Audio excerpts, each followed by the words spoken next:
السلام علیکم ورحمۃ اللہ وبرکاتہ۔ بسم اللہ الرحمن الرحیم۔ رب اشرح لی صدری ویسر لی امری واحلل عقدۃ من لسانی یفقہوا قولی واجعلنی وزیرا من اہلی۔ آج کا ہمارا تفسیر کا لیسن ہے ورس نمبر 204 سے 208 تک۔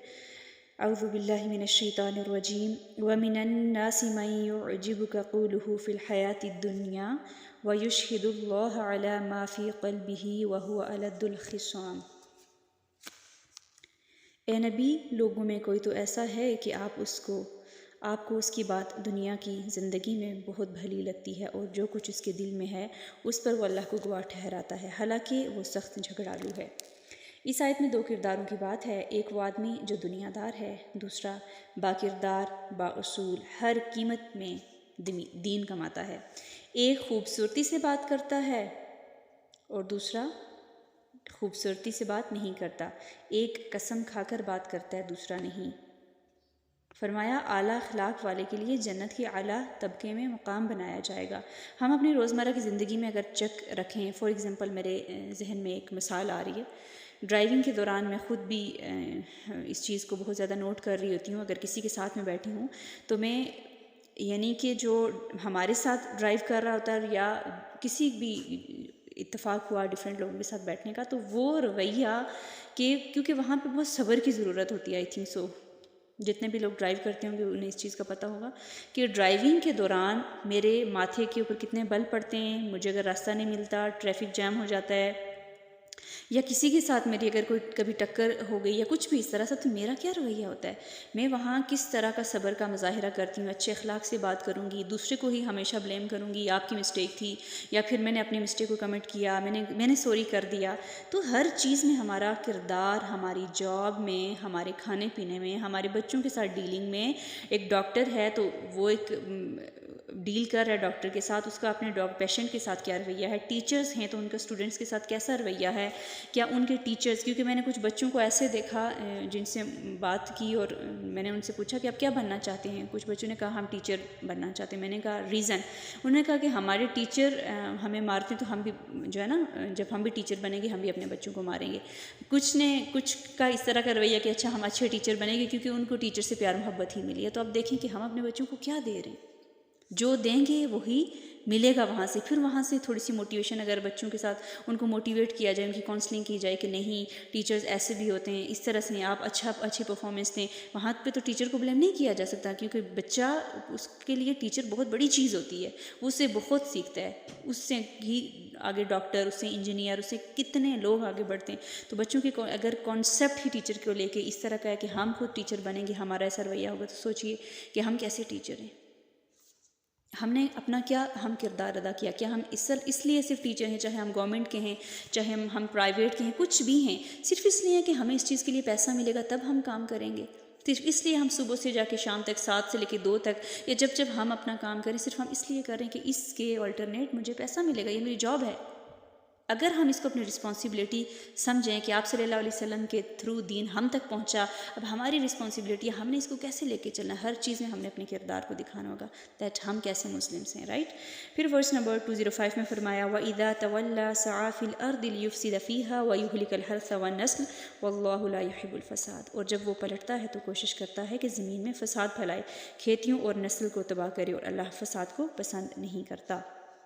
205 میں فرمایا انسان کو تکبر اور غرور گناہ کی طرف ابھارتا ہے۔ انسان کا عملی رویہ اس آیت میں بتایا جا رہا ہے کہ انسان پہلے کام کرنے کے بڑے بڑے وعدے کرتا ہے، لیکن جب عہدہ سیٹ ملتی ہے تو سارے وعدے بھول جاتا ہے۔ انسان کا عملی رویہ نعرے لگا کر دھوکے میں مبتلا کرتا ہے، کرسی مل گئی وعدہ بھول گیا، اب انسان کرپشن شروع کر دیتا ہے۔ اس آیت میں کیا پتہ چلا کہ ہمیں مطلب پرست، مفاد پرست نہیں ہونا چاہیے۔ پہلے ہم بڑے بڑے وعدے کریں لیکن جب وہ کام پورا ہو جائے ہم بھول جائیں۔ فار ایگزامپل ہم اجرت پہ کسی کو رکھ رہے ہیں، کسی مزدور کی ہم اگر مثال لے لیں، ایک مزدور وہ کام کر رہا ہے، اس بیچارے کا ویٹ ہے کہ مجھے میری پوری دن کی جو ہے مجھے وہ پیسے ملیں گے، اس سے میں نے کچھ خریدنا ہے۔ مزدور بیچارہ، اس کو کتنے آج کل کے اگر حساب سے لگایا جائے دن کی دہاڑی جس کو کہتے ہیں وہ 1200 اس کی ہے۔ اگر ہم اس کو 1000 دیں، اب سوچیں ہمارے ساتھ کوئی ایسا معاملہ کرے ہم کیا کریں، یا پھر ہم کہیں کہ ہم کل دیں گے، نہیں، اس کو کام سے پہلے، اس کا پسینہ خشک ہونے سے پہلے مزدور کو اس کی مزدوری دے دینی چاہیے، چاہے وہ کوئی بھی مزدور، چاہے وہ ٹیچر ہے، چاہے وہ ڈاکٹر ہے، چاہے وہ صرف مزدور کی بات نہیں ہے، ہر جگہ پہ یہ چیز بڑی امپورٹنٹ، اس چیز کو ہمیں ذہن نشین کرنا چاہیے کہ جو کام ہم نے آج سے 10 دن بعد کرنا ہے، کل بھی تو میں نے مزدور کو مزدوری دینی، تو میں آج کیوں نہ دوں اس کو، کہ جس پہ میرا رب مجھے خوش ہو کے مزید بڑھا کے دے۔ تو یہ بڑی ایک امپورٹنٹ چیز ہے، کم نہیں دینا، وقت پہ دینا ہے، اس کو انتظار نہیں کروانا، یا پھر وہ بار بار آ کے آپ سے مانگتا رہے، ان چیزوں سے بچنا ہے۔ پھر 206 میں فرمایا وَإِذَا قِيلَ لَهُ اتَّقِ اللَّهَ أَخَذَتْهُ الْعِزَّةُ بِالْإِثْمِ فَحَسْبُهُ جَهَنَّمُ وَلَبِئْسَ الْمِهَادُ، اور جب اس سے کہا جاتا ہے تو اللہ سے ڈر، تو اس کا غرور اسے گناہ پر ابھارتا ہے، چنانچہ ایسے شخص کے لیے جہنم کافی ہے اور یقیناً وہ بہت برا ٹھکانہ ہے۔ فساد کرنے والوں کو جب کہا جاتا ہے اللہ سے ڈرو، وہ عزت نفس کی وجہ سے حق کو قبول نہیں کرتے، فرمایا اس کا ٹھکانہ جہنم ہے۔ سبق کیا ہے اس آیت میں؟ جب کوئی اللہ کی بات کرے اس کو سن لینا چاہیے، ایگو، انا نہیں دکھانے چاہیے، گناہ کا سبب ایگو بن جاتی ہے اور گناہ جہنم کی طرف لے جاتا ہے۔ شیطان کا رویہ ہمارے سامنے ہے، اس نے کیا کیا تھا، انا خیر منہ، میں اس سے بہتر ہوں، میں نہیں سجدہ کر سکتا آدم کو، وہ مٹی سے بنا، میں تو آگ سے بنا ہوں۔ تو ایگو بہت غلط کام، قتل و غارت، یہ بہت ساری برائیاں جو ہے وہ ایگو کی وجہ سے ہوتی ہیں، اس چیز سے بچنا ہے یہاں پہ۔ بلکہ اگر اس آیت نمبر 206 میں ہم اس بات کو یاد رکھیں کہ جب ہمیں یہ ورس کا یہ پورشن ہمیں یاد رکھو، وَإِذَا قِيلَ لَهُ اتَّقِ اللَّهَ أَخَذَتْهُ الْعِزَّةُ بِالْإِثْمِ، تو اللہ سے ڈر، تو اس کا غرور اسے گناہ پر ابھارتا ہے۔ جب ہمیں کہا جائے اتق اللہ، ہمیں کہنا چاہیے سمیعنا وَأَطَعْنَا، ہم نے سنا، ہم نے اطاعت کی، ہم نے مانا، ہم نے تقوی اختیار کیا، ہم گناہ سے بچیں گے انشاءاللہ تعالی۔ 207 میں فرمایا وَمِنَ النَّاسِ مَن يَشْرِي نَفْسَهُ ابْتِغَاءَ مَرْضَاتِ اللَّهِ وَاللَّهُ رَءُوفٌ بِالْعِبَادِ، اور لوگوں میں سے کوئی ایسا بھی ہے جو اللہ کی رضامندی حاصل کرنے کے لیے اپنے آپ کو اس کے ہاتھ بیچ ڈالتا ہے، اور اللہ اپنے بندوں پر بہت شفیق ہے۔ یہاں پہ 207 میں دوسرا کردار بااصول کردار ہے، ہر قیمت پر دین پر قائم رہنے والا، جو اپنی انا کو توڑتا ہے، اللہ کی رضا کے لیے اپنے آپ کو بیچ دیتا ہے، خود کو اللہ کی خاطر دے ڈالتا ہے، اپنا آرام، نیند، راحت اللہ کی خاطر دے ڈالتا ہے، تہجد میں اٹھتا ہے، ایکسٹرا نوافل پڑھنا شروع کر دیتا ہے، اللہ کی خاطر خود کو خوب تھکاتا ہے، علم حاصل کرتا ہے، پھر تڑپ اپنے علم کے بعد دوسروں کے لیے اس کو لگ جاتی ہے کہ فلاں بھی جان لے، اتنا خود کو تھکاتا ہے کہ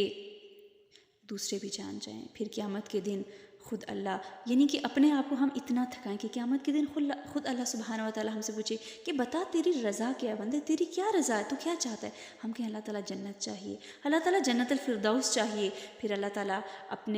ہم اللہ تعالیٰ سے یہ بھی دعا مانگیں، اللہ تعالیٰ تیرے چہرے کے دیدار کے طلبگار ہیں، اللہ تعالیٰ ہمیں چہرے کا دیدار کروا۔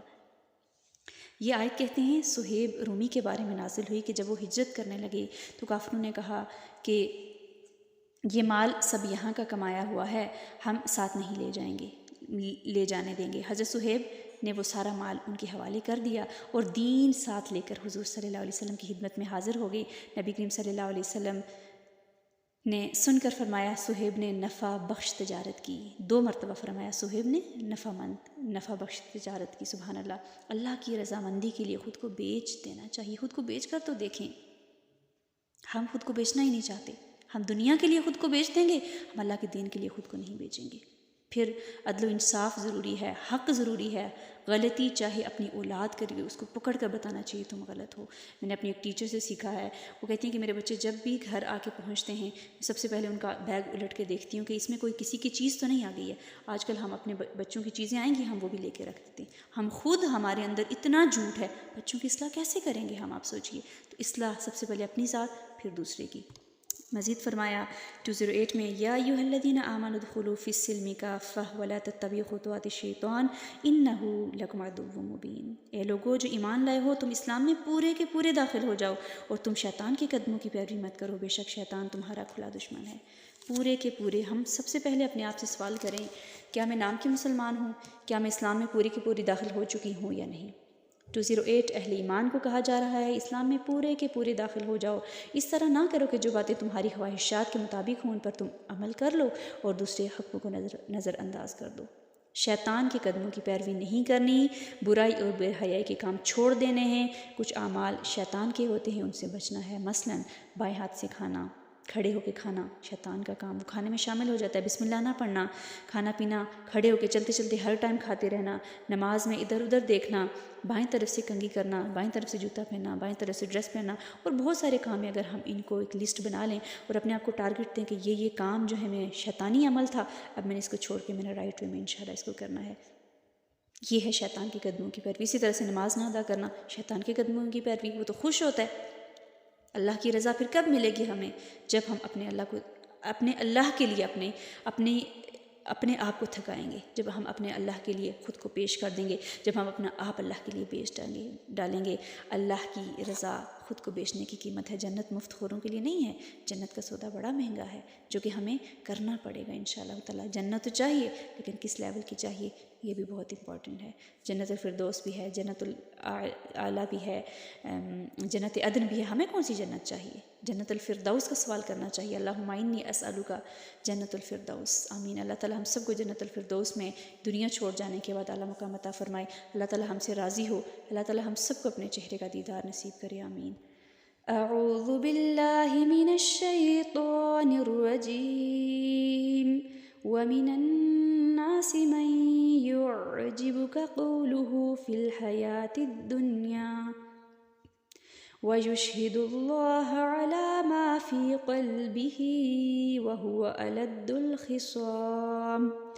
وإذا تولى سعى في الأرض ليفسد فيها ويهلك الحرث والنسل